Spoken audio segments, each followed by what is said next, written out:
I'm Chris Aaron Canary. And I'm Kelton Wright. Follow our quest to publish our first novels. From first drafts to query letters, through inevitable rejection, and hopefully eventual success. From California to Colorado, this is Pen Pals. Hi, Chris Aaron. Hi, Kelton.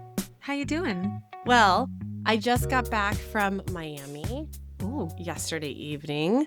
And it was a very long and busy week of work travel and coming home to chaos.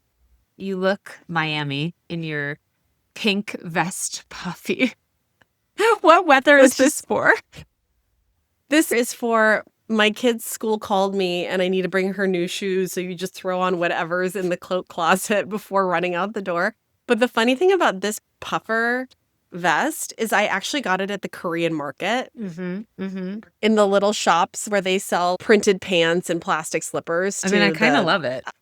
I love it. I mean, it's very 80s and I'm obsessed, but I can't judge. I'm in my pajamas, so I'm jealous. I wish.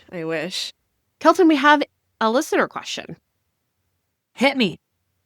Okay. And it's kind of for you because I'm not as in it in the Substack world as you are. So this listener question comes from Melissa Hendrickson. And she writes, "Hi, ladies. I have a question for the podcast. What are the rules about using your own Substack essays for submission somewhere else? Is it considered already published because it is out there in the public world, even if only 100 people read it or read it? How much modification is needed for it to be different? Dependent on solicited versus unsolicited? It's clear the other way around. Contracts for magazine publications say they have rights to your piece for X period of time before you can have it back, but wondering the other direction." She says, "This question stems from having friends that read a piece on my Substack and say you should submit to XYZ.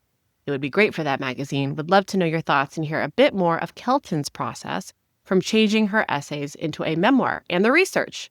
And then she just ends it saying, "Love the podcast. When you go running with a girlfriend, you usually talk about all the things in life, including your kids, sleep, and bitching about your husbands and writing. When I run by myself, sometimes I listen to your podcast and it's like I'm running with friends. I'm here for it all." I love you, Melissa. The general rule, if you are going for a contest or a literary magazine, is that published on Substack is considered published.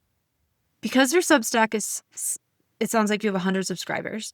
What you could do is just hide it. Just unpublish it. They read it, it did what it needed to do, and then take it to market with with the new vision of how you would pitch it. And the thing is about I don't know what the essay is about, and it would help with my advice, but you are going to want to frame it differently for Outside Magazine than you would for Allure, depending on who you want to pitch and how. So you may want to make some edits. A lot of people in the commercial space don't want a pre-written piece. They want you to pitch the idea. So you could pitch it as an idea and just know you have the piece in your back pocket. There are people who don't care. My editor at The Guardian, she'll tell me when she likes something I've written and tell me how she wants it adapted for broader publication. But I would say it's really dependent. And if you're worried about it, just unpublish the piece on Substack. Hide it, make it private. Title it something different because it is so small. I think what they're kind of worried about it having lost its luster in a way. I don't do a lot of pitching or sending. We've talked about this before where I'm I want to write what I want to write. I'm going to publish it how I want to publish it. In terms of how I'm adapting pieces for the book, I'm not really. I'm using concepts and revisiting anecdotes, but I'm not repurposing essays for the book. I've done that before. And I did that 10 plus years ago for Anonymous Asked, which was based on my Date by Numbers blog on Tumblr. And I found that was what the publisher wanted. They wanted the best essays and a few more. And then when people bought the book, they were irritated that they'd read half of it already. And I was like, yeah, that's absolutely fair. This isn't amazing for my fans. They're like, yeah, I've read this essay, thanks. And so I'm not going to repeat that process for myself. And I also, with Shangri Logs, it's I've been writing it for 4.5 years and my writing has evolved and grown so much by writing twice weekly for that long That's hundreds and hundreds of essays to narrow in on my craft. And so even if an essay, like there's this essay I wrote called But Does It Have Character, about how a house like gets to know you. And the core conceit of that essay is in the book. But I wrote that essay 4 years ago. And so my ideas around it have evolved, and what I want to say about it has changed, and how I write about it is better. So that's sort of how I'm approaching the book. Thank you, Melissa, so much for writing in. And everybody else, if you want to send us a question or just want to share how you're consuming the podcast, we'd love to hear from you. It makes our day. It makes our week, actually. So tell me, how was your week of writing? I can also hear the fire. Yeah, you can hear the fire crackling. I love You can hear the it. music playing. You can hear the baby mewing. There's a lot going on over here. It sounds so cozy. It is cozy. I'm obsessed. Yeah. I had a good week. As promised, I sent my proposal to my friend who has a best-selling memoir for her to review and edit. And immediately after I sent it, I knew 5 things that were wrong with it. It's just like as soon as you know someone else is going to review your work, you're like, oh, shit. But that was actually like very clarifying. I was like, the chapter summaries don't have enough narrative drive. And, part of that is that I was like, I don't really know what a lot of the chapters are going to be about. So I was able to bolster some of those in the meantime. And then I also, yesterday, I think, while I was driving, realized that the core conceit of the book hadn't really been written anywhere in the proposal. Oh, no. I was like, oh, shit. And I had kind of structurally given myself some issues because I had written a prologue, and that's what this conceit should be. So I just need to revisit the prologue and make that chapter 1 and write out the conceit as the prologue. And I did a little bit of that. As soon as I realized it in the car, I voice memoed as much of the writing as I could, because I was like, I have this in my head. I know how this works. I know the premise. And so I sent it, and I got one exciting piece of feedback from my friend this morning already, where she was like, how attached are you to the title that you have? And I was like, oh, I'm not attached at all. I've written 9 different titles for it. I'm just, the title to me does not matter in this particular case. I just want a title that's like, this is what the book is about, and we'll sell it. And she was like, I think I have a title for you. And you actually said it 10 times in your proposal, and you just didn't notice. So I'm like, and I don't know what it is yet.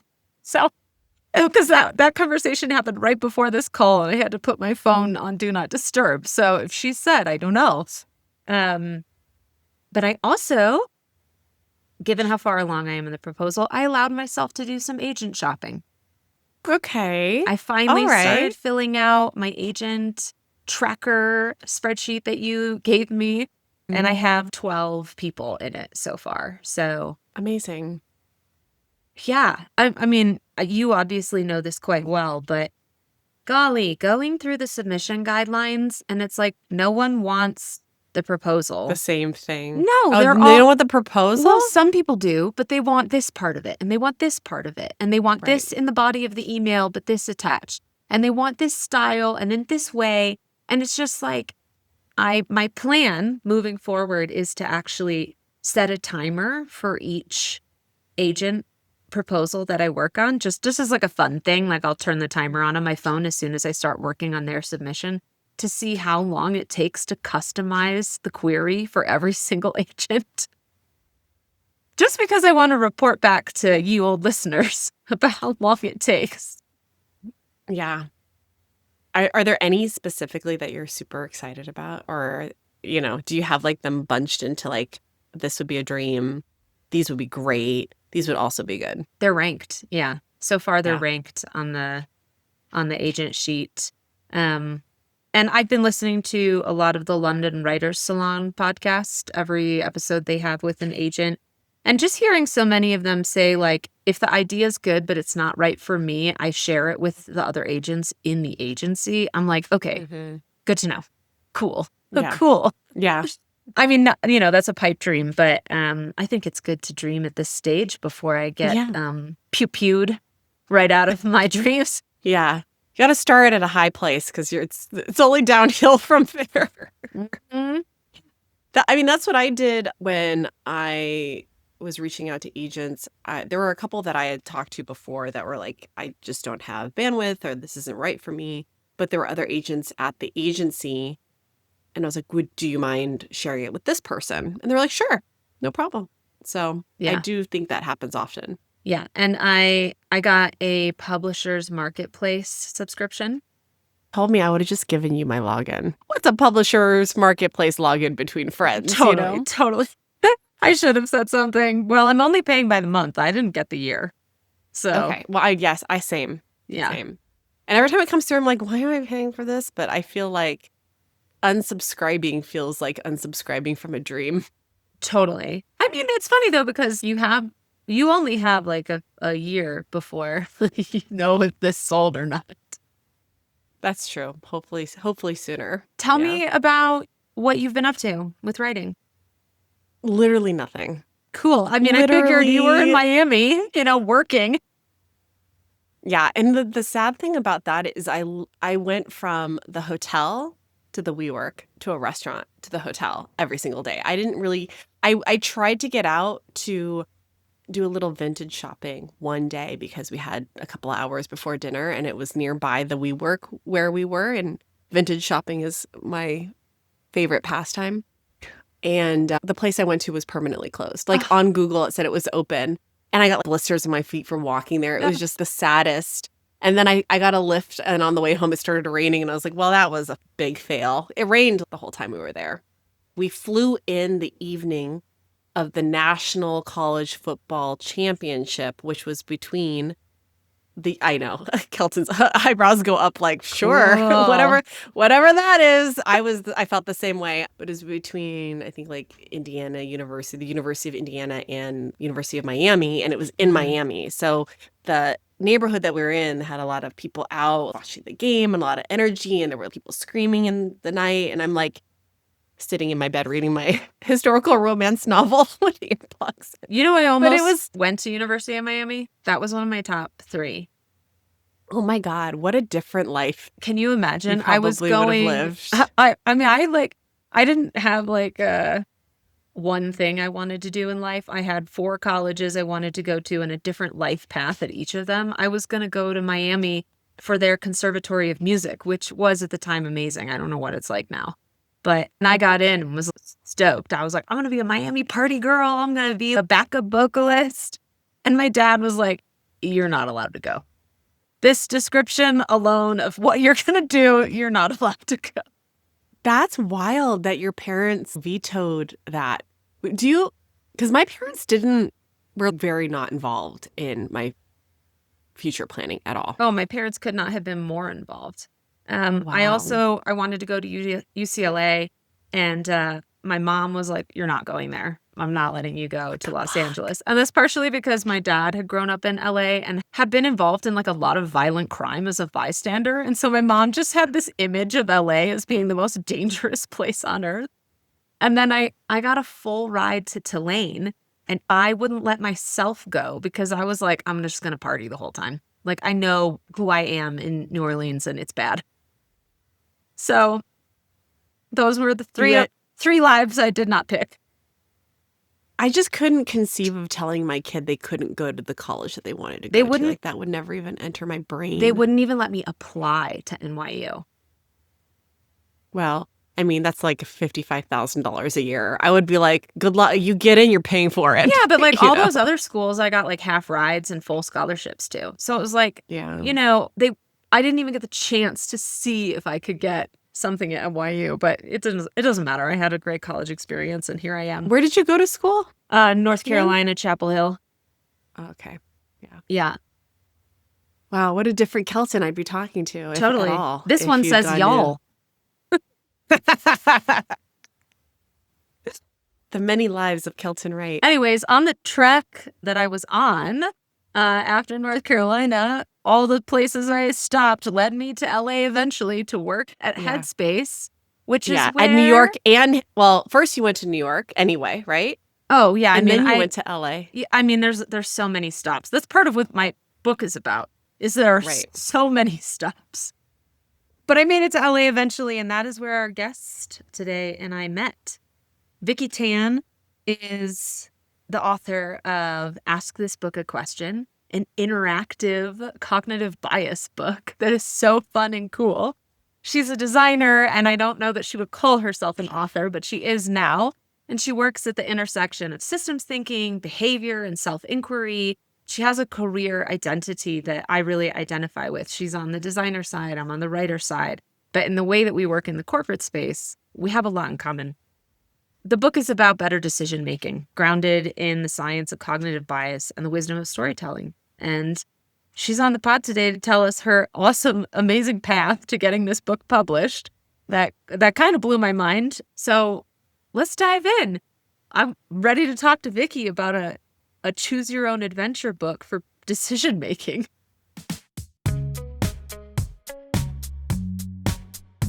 Welcome to Pen Pals. It is so nice to see you after all these years. Same. Thanks for having me. Listeners, I know Vicki from a past working at the meditation app Headspace, where I was working in content and Vicki was working in design. And I knew you as like a formidable leader and thinker. So it wasn't really hugely surprising when you came out with a book, but I was deeply envious. And I'd like, because your book is so interesting, to just hear you describe a little bit about how it works to our listeners.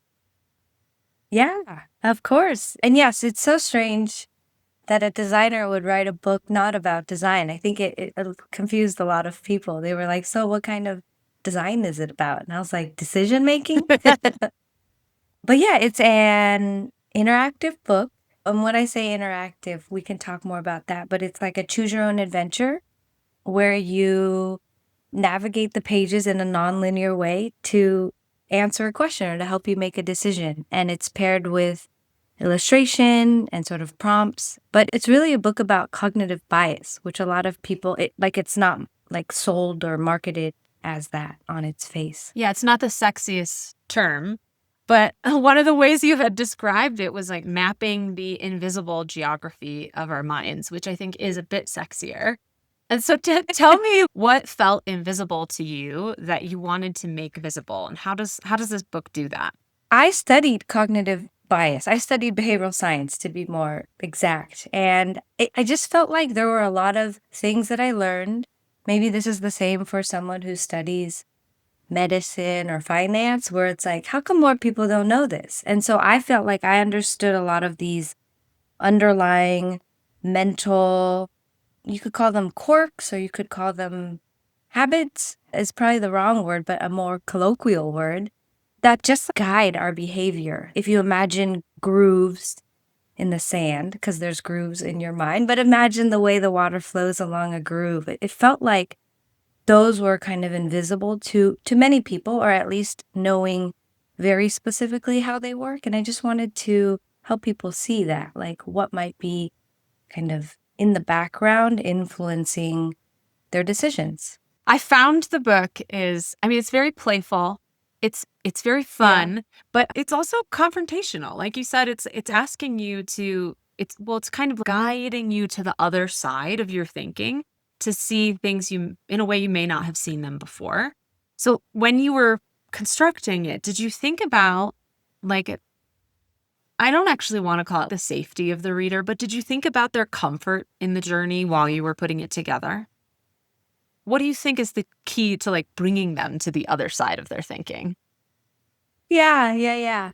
I mean, yes, I think that the the stories of in the book, which end up being the bulk of it, the end is more of a reference. And in fact, I would say the whole question, I call it a question flow, which feels very designerly, but the whole beginning part is letting people self-select or choose into how deep or if they even want to go in. It's not demanding that you read through and answer prompts and by the end of step 10 or whatever, the decision is made. I think intentionally it's inviting you to pick it up and put it down and follow where it takes you.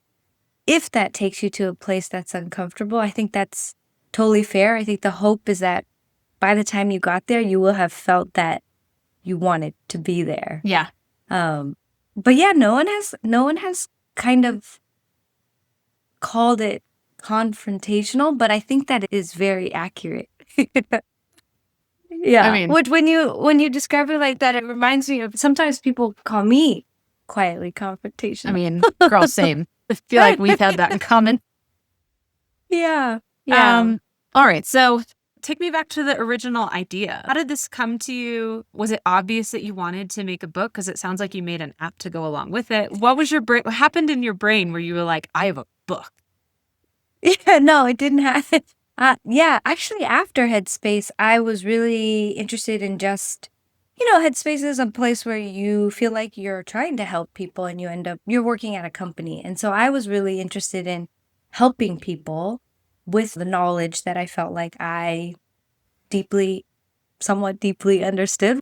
And so the original idea was just like one of them was like a sort of rotating wheel that just helped you understand different biases and what their purpose in the world was, like what strategy they achieve for you in your mind. Another one were very simple, like paper. Imagine you have a toddler. Imagine a page that you pull or you rotate or you reveal. Mhm. And I really wanted it to be like a non thinking learning experience where you reveal the bias. And so those were the original things I was playing around with after I left Headspace and when I first started working on this project. And a friend who had also published a book was like, you should turn this into a book or you should show this to my publisher or my agent.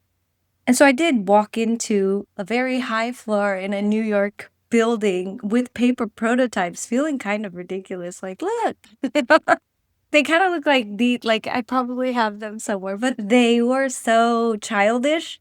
I was like, I don't know if this is okay, Well, I but was here, gonna look at say my it paper does sound like prototypes. there is like a children's book version of this that you could easily put together.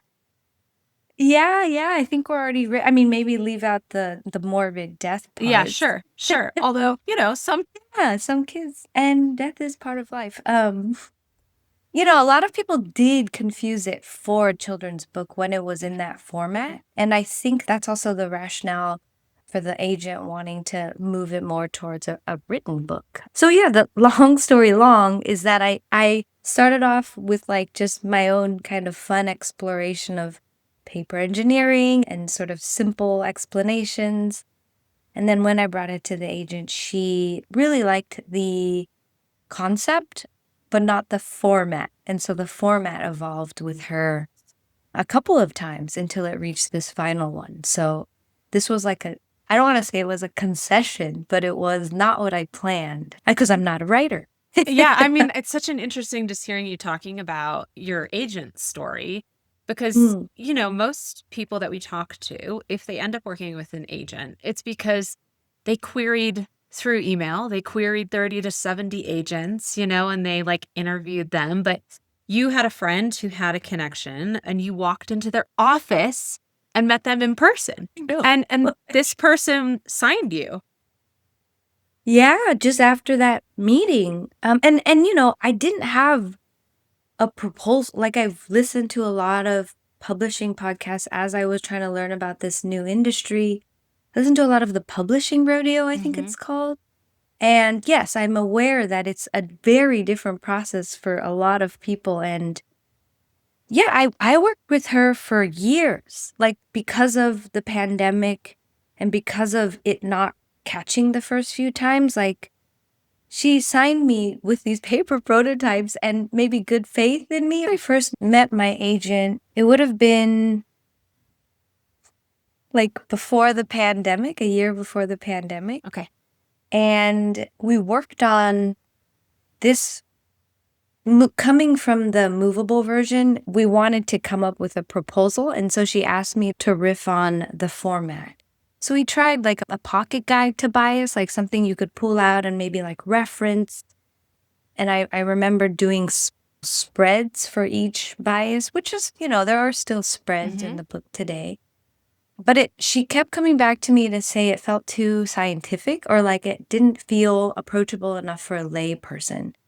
And so we took a break in there for, at some point she was like, she's so sweet. At some point she was like, I don't think you're getting it. I don't think we're hitting it. Like, you are trying really hard, I can see, but like none of this is good. She didn't use those words. And I was like, that was when pandemic was just kind of starting up. I remember I had to move back home to my mom's. I was starting a new job because it felt like this wasn't working. Yeah. And so I was like, okay, let me pause. We paused for 2 years. Yeah. And then I picked it back up when I left that job. And I just kind of had like a moment where I was walking around Fort Greene Park with my friend Grace, who was trying to quit her job. I was telling her the story of how I quit. I was trying to explain some cognitive biases that may be at play for her decision because she was finding it really hard to quit. Mm-hmm. And she was like, yeah, like, yes, I know, but like it wasn't clicking for her. And it wasn't until I invited her over and I cooked her mapo tofu, which was kind of, I talked about in one of those stories, where she saw how you do it and having the meal with me and hearing me talk about how this meal unlocked that lifestyle for me after I quit. That was much more compelling to her. So that was the first story I wrote after realizing Grace, as test subject of one, didn't want me to explain the science, but was compelled by the story. So the rest of the book formed around like, okay, I'm not writing a memoir here, although in the middle it kind of starts to feel like it. How do I like get people to the right information or wisdom?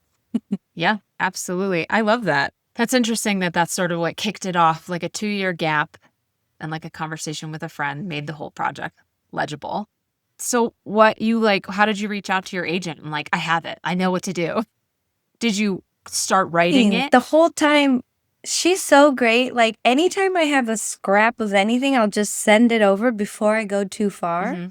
So I asked her, I didn't even write it. I said, what do you think about this? What if I wrote this? And she was like, write it and write that one story and like send it over. And then after I wrote that one, she was like, could you do a few more? And then I was like, maybe. And then we talked about how they could be stories from other people or how someone could, I was like, I don't feel confident in writing. She was like, just get the stories down and we can always hire an editor or hire somebody. And I sort of didn't ask too many details, but the idea of hiring a helper was enough. Yeah. And so, yeah, I think it was, honestly, I remember I wrote those 3 and I thought I could probably scrape together enough to fill it up. And it was funny, like in the book, towards the end, there was a few topics that I was really not wanting about relationships and about family or parenting. I don't know. Yeah. I didn't have that information. So it ended up being a nice, I don't know, like a nice journaling, writing practice, forcing function. Sure. Because I'd never had to write like that day after day. And how was the process with an editor and a publisher? Was it easy to get the book picked up once you and your agent were happy with the result? Yeah, that was surprising to me. And you'll have to tell me about the experiences you've heard about. Because as soon as she said the proposal was ready, she sent it out. I remember going on a vacation thinking it'll be some months or something. And while I was there, towards the very end, she called me and she was like, we're getting bids, I think they call them.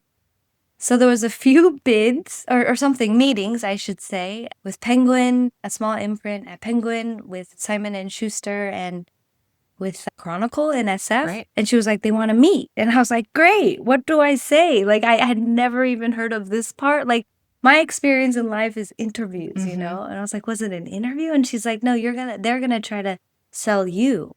I was like, oh, it's great.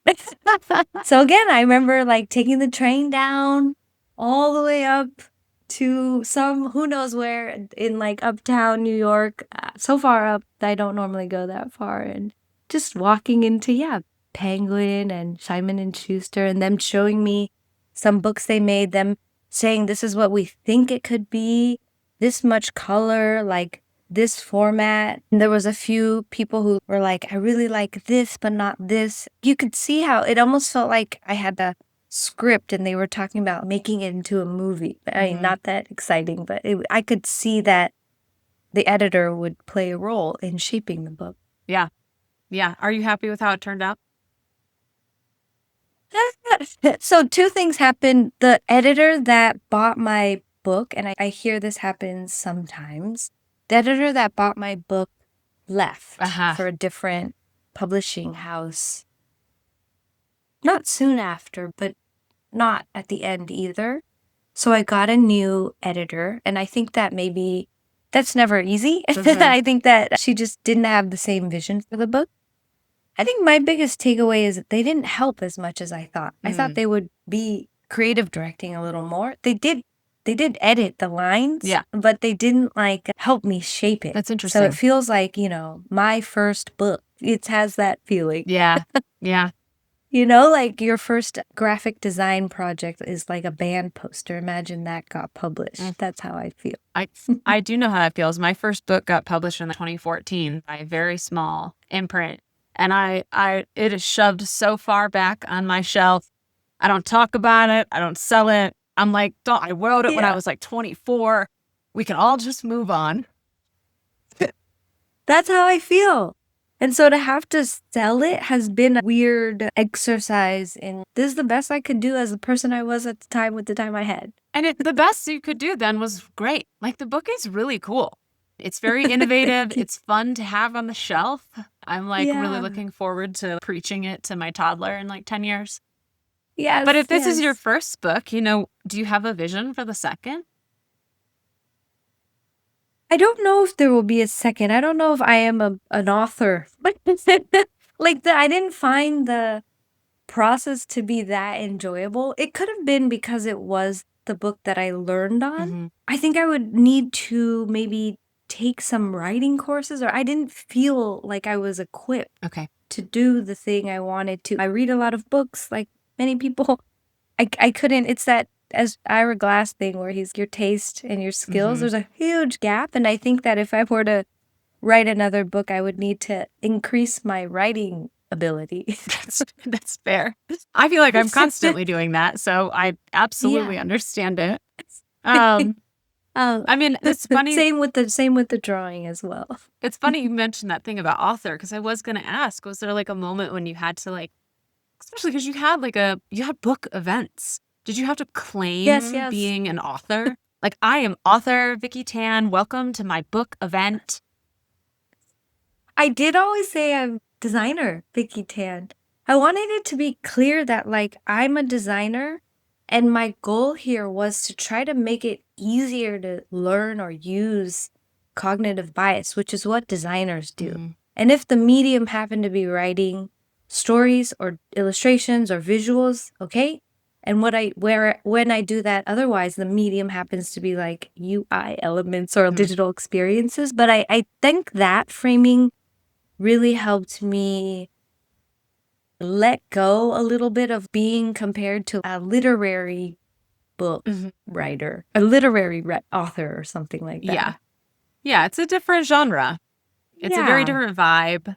I mean, did publishing this book alter your relationship with your own work as a designer? I mean, I've never felt like a capital D designer, probably because I did not study design. Capital D designer meaning just like a traditionally trained designer. And I think it maybe confirmed to me that I am a generalist, who is interested in, let's say, thinking about stuff like this or solving problems with whatever format or tools are available. I think there was that loosening of my, or however I define designer as my, I don't know, I don't want to say identity, but as it's a little more than a job, but yeah, how I see the world sometimes. Yeah.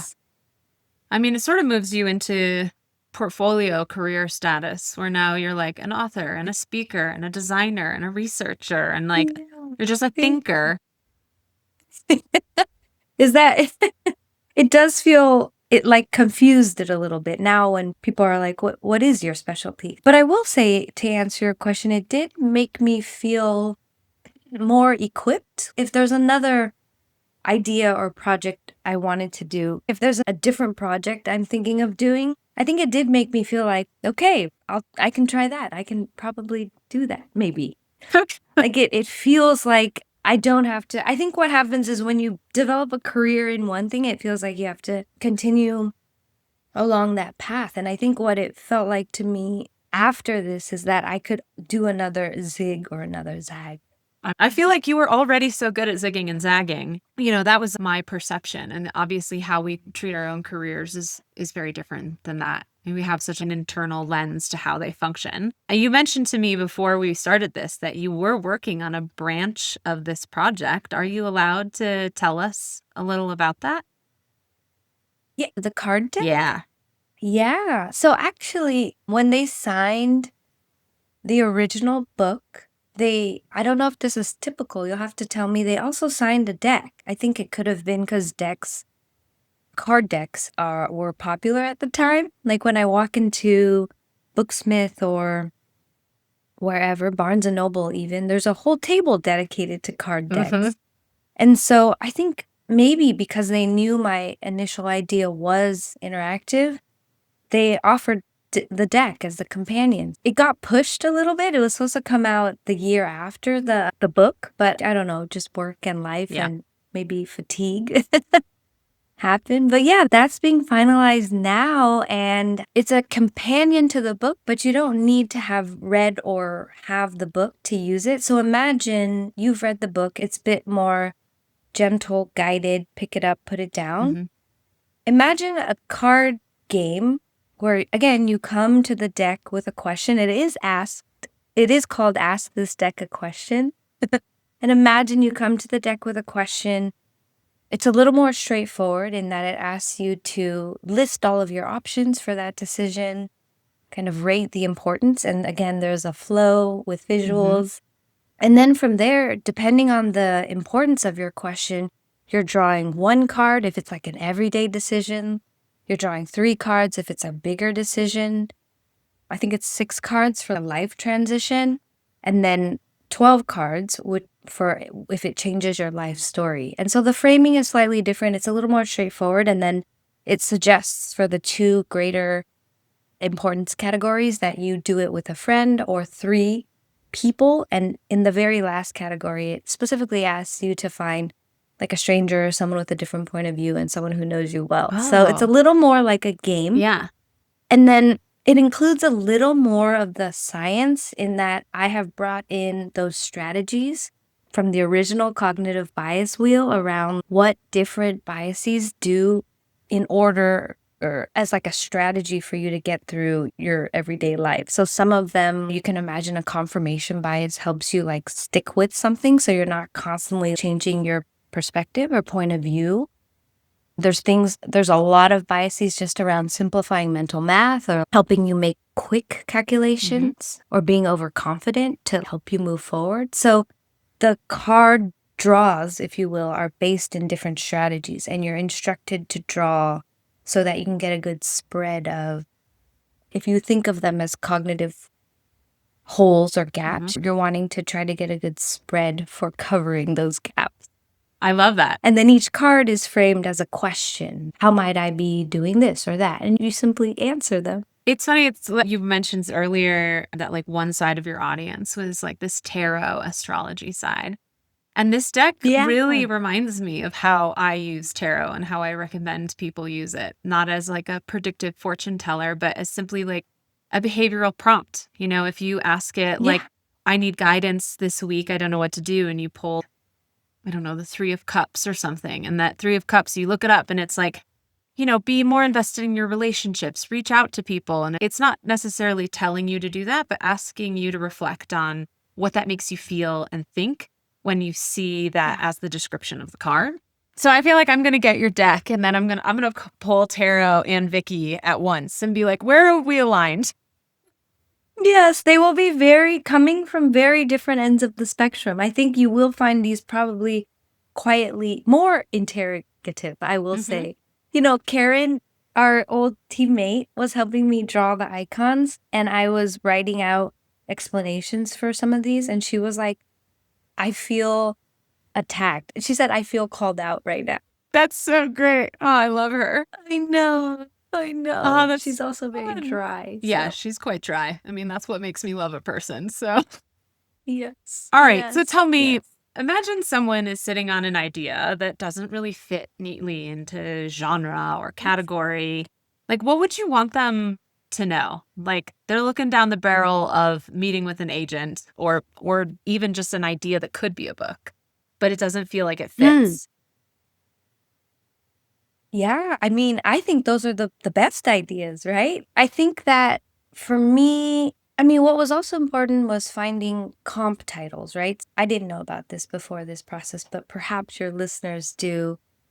I think the idea that it doesn't fit is, at least in my case, was what made it interesting. Hmm. I think you don't want another one of the same thing. So maybe just thinking of it as the differentiator or what makes you kind of special. But I will say, on the other side of it, it is helpful to have something you can describe in short, like Hmm. an elevator pitch. All the things they tell you about marketing a book are true. I think the one thing I would change, if possible, or if I were to write another book, would be to start with, or at least run it through, can I pitch this quickly or easily or in a compelling way? Because as you've learned, the way I pitch it is one thing, and you probably got a sense for how the book worked, but then to truly understand its value, you have to kind of go in a couple layers. And I think that makes for maybe a more interesting book in the long run, one on one, but it doesn't make it easy to sell it. Yeah. And you kind of have to balance those two when you're in this commercial publishing world. Yeah. Do you remember who you ended up considering comp titles? Yeah, I mean, it's funny because it was a sort of blend of these three categories. I remember I had comp titles in cognitive science, like thinking like an Oliver Berkman, like Mm. 4,000 Weeks or whatever, or like not thinking fast and slow specifically, but something in that genre. And then I had a self help section. And then there was a whole visual books section of like illustrated books that either told a story or like an El Luna Crossroads of Should and Mm. Must. Have you seen that book? It's like Yeah. fully color. And Yeah. yeah, I kind of wanted, that's what I wanted, fully color. So, Maybe when you do the children's book, I'm gonna hold my breath for that. yes, I should bring that back. You're not the first person to say I should still make either the original version or a children's Yeah, version. I So, mean, we're at that stage where we're just starting to teach my kid the basics of emotions. Like, oh, you're feeling frustrated. This feeling is frustration. You are overwhelmed. You're mad. And it's wow. but like, once they're a little older and you want to show them how things work, we have the advantage of knowing Yeah. these things now, and kids are curious. They want to learn. So I'm going to hold you to Yeah. it and have you back on this podcast in like another 5 years. I'm working on it. All right. So on the subject of books, I do want to know just 3 books that stick with you. They can be all-timers, anything more recent. It doesn't matter. But what's Yes. something you've got on your shelf? I really like sci-fi short stories.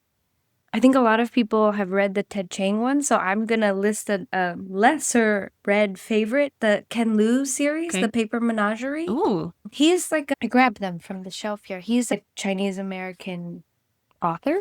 So I really like that he builds in just some of those themes. I don't know. I really like his writing. It's not too sci-fi as like Andy Weir or something might be, Yeah. where you're like, okay, I get it. You understand science. I really like this book. It's called Subtle. Oh, yeah. Great cover. Right. It's very subtle. It's by Kenya Hara. He's like I guess, I don't know what his actual title is. In my mind, he's a Japanese designer.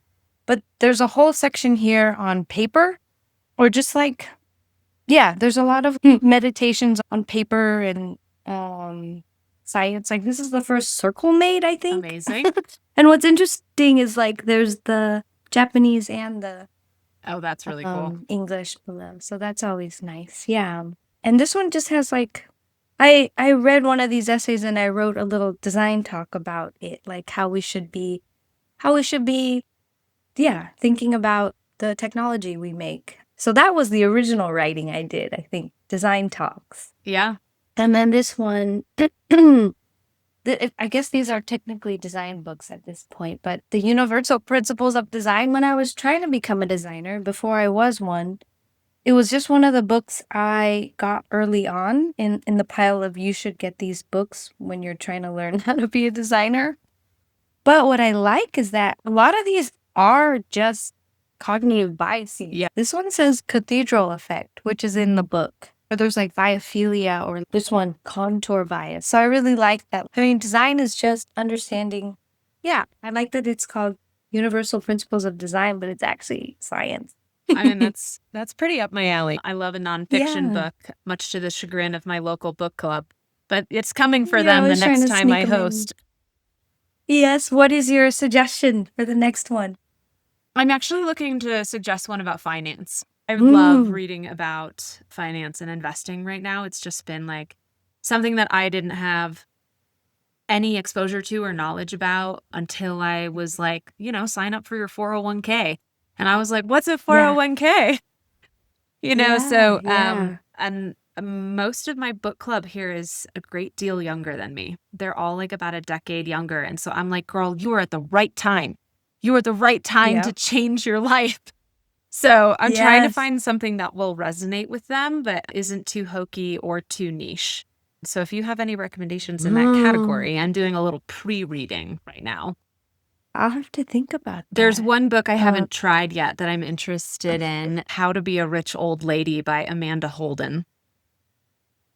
Because so many of the books are written by men, and there's often like a little bit of an emotional disconnect in those books. And I really wanted the point to land. So I was going for the jugular. But Yeah. I'll report back if I find any books in this area that I really love. This one I have on hold Yeah, at the library. please.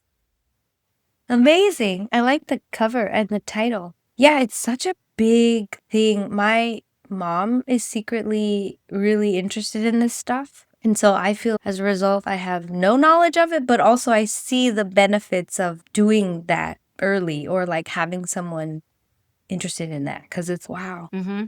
It's like I'm out here trying to find online coupons, and she's out there investing my dividends or something, harvesting my tax losses and, all this stuff. And she's like, that's not worth your time. Don't think small. You know what I'm saying? Mm-hmm. Even though there's such a thrill when you're like, ooh, 20% off. Totally. It's not, it's much Yeah. more of a dopamine hit than compound interest.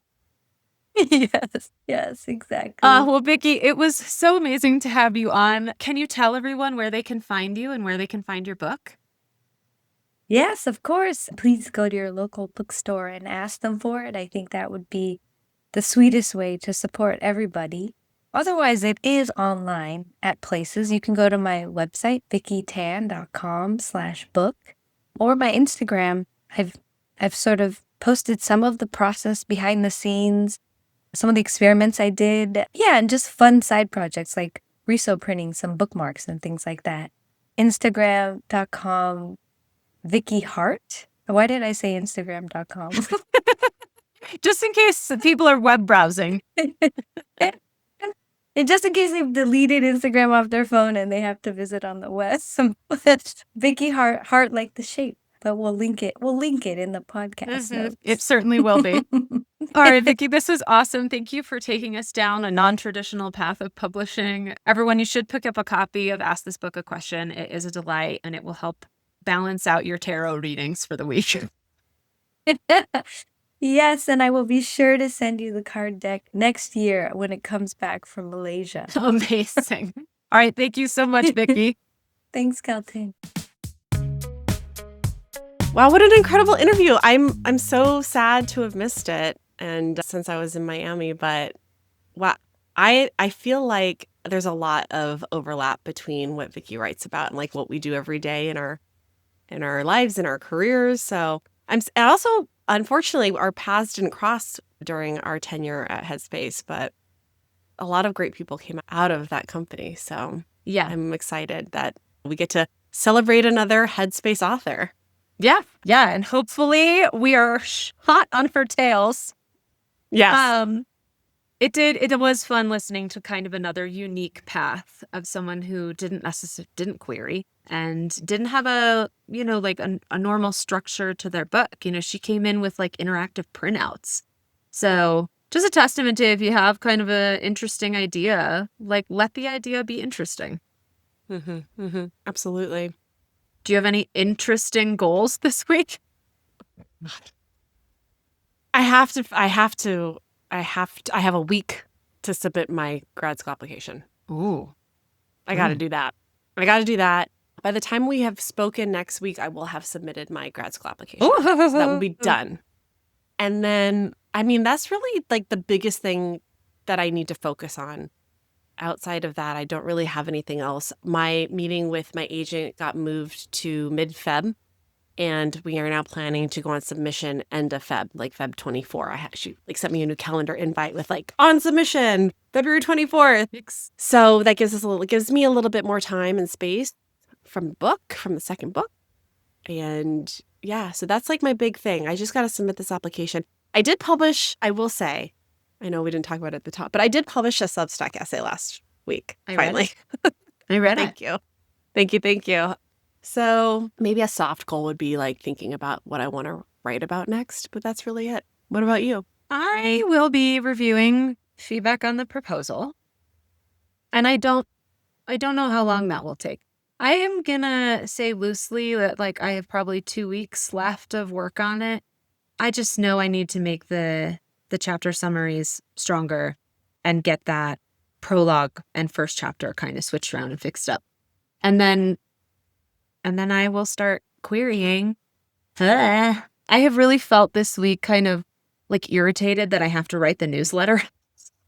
So we'll see how that goes. And also, it's my last week of selling out the winter practice of the rewilding. There's 2 spots left as of this recording. So get them, grab them, and get your intuition tuned for the winter season. It should be witchy and fun and reflective. And I know some people have written to me worried that they're not writers enough for the class. And I just want to say this class is it's not that kind of writing. It's reflection, it's journaling, it's self-investigation. It is not like preparing a piece to be published or even shared. This is more about internal work than it is about words and things like that. So in case that was on your mind, I would love to have you in the class. There's also still 1 scholarship spot available. So just write to me if you're like, I can't afford it, and we'll work it out. So that's it, though. Finish up this proposal.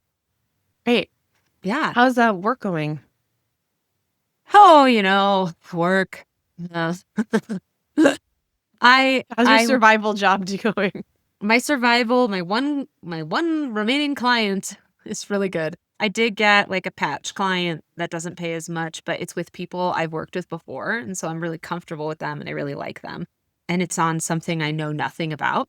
So I get to learn a lot about something way out of my zone. But that's sort of what I love doing. I love making really challenging concepts easy to digest. So I have a really challenging concept ahead of me. And then, something really magical for me with that core client, I told them, I was like, I have more bandwidth coming up if you need me. And 2 of the people on my team were fully remote. And they're going on maternity leave. And I had no idea they were even pregnant.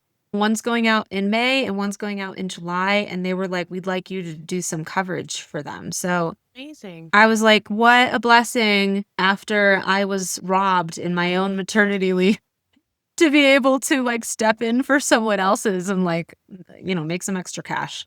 So I am trying to just embrace like having a little bit of free time to work on the proposal and know that we have enough to pay our bills and I can just like relax. It's good karma. Yeah. And how's Woods? Is he sleeping? No. He's healthy. He's healthy, but he's not sleeping though. No, Oh, every night is a nightmare. Yeah, every night is just worse than the last. Whatever, it's just like parts of parenting are hard and you just move through them and deal with it. So I will let you know that we have started reading a lot of books on weaning. So Woods is starting to embrace the concept. One of the books is called Booby Moon, and he loves it. Yeah, Booby Moon. Booby Moon. Oh, is it a kid's book? Oh, they're kids' books, yeah. Oh. Yeah. I thought they were books for you. No, they're for Woods so that he starts to understand what's about to happen. Interesting. I literally was like, and we're done. I did. Well, to be fair, Ren was done on her own. She was like, I'm good on the boobs, thanks. Which is crazy now because as a 7-year-old, she's like, boo, you've got boobs. And I'm like, where was this enthusiasm 6 years ago? Now you care? Now you care. But she's also at that stage where she's putting on my shoes and walking around the house. It's really cute. Love that. So yeah, it's been sweet. All right, well, I hope everyone has a productive week of writing. You know how to reach us if you want to send us a nice note. Do so at officialpenpalspod@gmail.com. Follow us on all the platforms. We're at penpalspod on Instagram and TikTok and YouTube. I'm on TikTok at Chris Aaron. Kelton is on TikTok at Kelton Wright. I'm on TikTok as Kelton Wrights. I'm on Instagram as Kelton Wrights and Kelton Kin. And we will talk about Instagram next week. I was going to say, because I'm like, I have some thoughts. I have some problems. Okay. And also, please grab those last couple spots in the rewilding. You can do so at keltonwright.com/rewilding. I would love to have you there. If you're interested in that scholarship spot, just shoot me a note at keltonwright@gmail.com. Read my writing at shangrilogs.substack.com. Read Chris Aaron's writing at chrisaaron.substack.com. Am I missing anything? You got it. Until next week, happy writing.